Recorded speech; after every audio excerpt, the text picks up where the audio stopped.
What's going on, guys? Welcome back to another beer review. Today we are reviewing Dirty Deeds, which is a New England IPA. You guys know how much I like New England IPAs. This beer is by Allendale Brewery, which are in Hexham in Northumberland. What we're looking at here is quite an eccentric looking beer can, first of all. As I said before, I love New England IPAs, are my favourite kind of IPA, so I'm looking forward to trying this one. As I said, it's really eccentric on the front cover, kind of reminds me of sort of Alice in Wonderland type, very English, if you can understand that kind of English cover there. Really nice and just a little bit mad. Getting into the beer itself, the whole can itself, not just the artwork, is really, really cool. So we've got, it says on the back here, it says, brewed in the heart of England's last wilderness, we strive to capture the spirit of freedom and adventure that defines the landscape in all our beers. I feel like the front cover definitely encapsulates that, which is quite cool. We're looking at 6.6%, so 2.2 units because it's a 330ml can. This is the first time I've mentioned them on the channel, although I am quite aware of them in terms of IBU, which is International Bitterness Units. We're looking at 19, so it's not actually too bitter. Just in terms of like the bitterness, I would have expected a little bit more bitter for an IPA. Although New England IPAs can be quite sweet and quite creamy as well. It has actually got a list of hops on the back, which is good. I like that.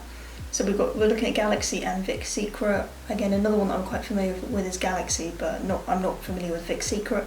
And something you don't usually see on beer cans much is the malt. So we've got the malts as pale ale, oat and wheat. We've also got a beer colour chart, so I'll see if I can get a close up of that. But we're looking at quite a medium, pretty much like my hair colour, kind of colour beer, so I'm looking forward to that. As I said, 6.6%, so as long as you're only drinking a little can, it's not too much, but a little bit higher than the standard sort of 5% range there. It is vegan friendly, which we all love. You know, if it says vegan friendly, I'm going to read it out. But I think it's worth us just cracking into it. I've never had anything by Allendale Brewery, so I'm quite excited to try. I did buy this in a local supermarket as well, so in terms of how sort of accessible this beer is, it does seem to be quite accessible. So when I say local supermarket, I do mean a nationwide one. So look at the smell, really, really fruity on the nose, nice tropical, kind of like kind of nectarine-y, like a peachy kind of smell. That's really nice. I like that kind of smell. I don't really like eating them, but I really like it in an IPA. So let's give it a pour. Tentative because you know how bad I am at pouring.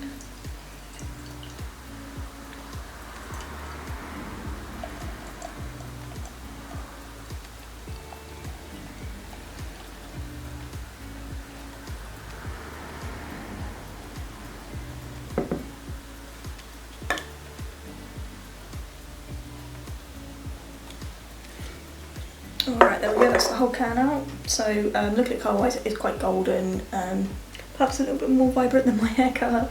That's maybe not the best gauge, but in terms of what's on the back, I'd say it's a little bit darker than what it says on the back, but maybe they just range it from the beers that they actually produce and the colours that they produce.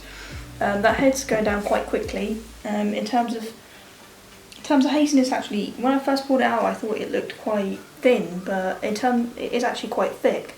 With my hand behind it, I can see a shadow, but I can't see you know, like sort of individual fingers. I can't see that. Look at that, the head's going right down. So we might as well just get into it and give it a try. As I said, quite fruity and floral on the nose, quite typical for an IPA and a New England one. I'm hoping it will get the hazy flavours and see what the IBU kind of how that affects the flavour as well. So let's give it a try.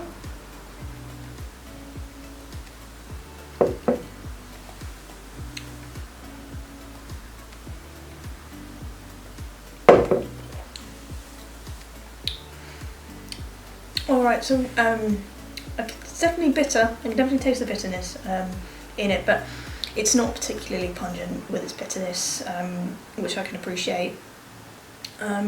It's not staying too long on my tongue. It's not, the flavour's not staying too long. and it hasn't kind of whacked me around the face with its flavours at all.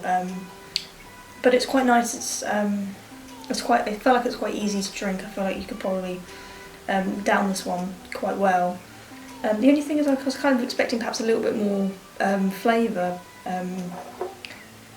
I don't know if I'm perhaps distinguishing the Vic Secret, or if it's got any particular flavour that's out of the norm, because this tastes like quite a sort of ordinary standard New England IPA now. As I've mentioned before, New England IPAs, I've mentioned it already in this video, is that they're my favourite IPAs, so it's not bad that it tastes quite standard. But yeah, it does taste quite standard. Let's give it a few more sips.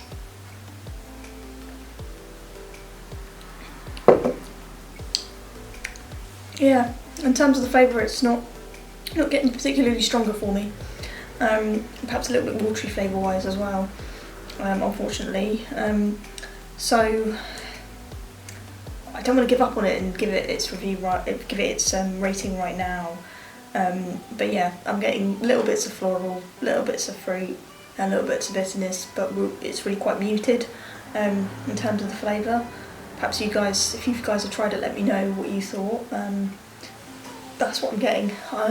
It's good, quite burpy though. It's quite carbonated. Like I say, don't want to give up on it right away, so let's give it another few sips.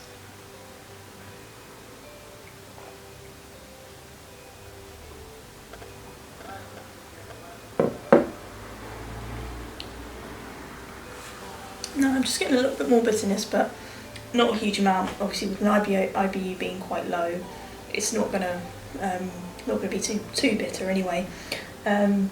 So I might as well give it its rating. As I say, New England IPAs always strike a good chord in my heart, so I'm going to give it 3.5. If it had a little bit more of a distinctive flavour, I would have given it maybe 3.75 or even a 4. Not to be sort of too biased towards New England IPAs, but it's got a general flavour that I enjoy. It's just not sticking on my tongue too much. It's just not staying around too much. I feel like, as eccentric as the front cover is, it just doesn't even sort of carrying through that kind of memorability. The front cover's great, but in terms of this beer sticking in my mind, it's probably not going to, unfortunately, or only for not delivering what I was expecting. So, as I've always said, guys, when I've had lower scored reviews, it's just it is just a review. If you try this and you think it's the best beer in the world, absolutely, more power to you.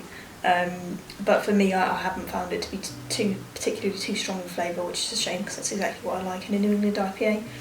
And I like it to be sort of very, very cloudy. It is thick, but it's not, I wouldn't say it's hazy.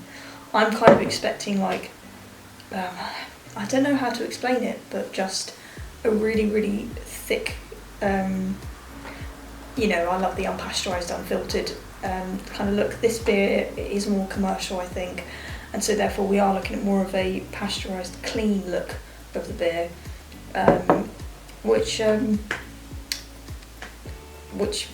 if you guys like it, fair play to you, but I love a good hazy New England IPA or milkshake IPA. So as I say, guys, that's my review, 3.5. Nothing too bad about it, but nothing to write home about either. So I hope you guys enjoyed this review. It's not been too long of a one, I don't think.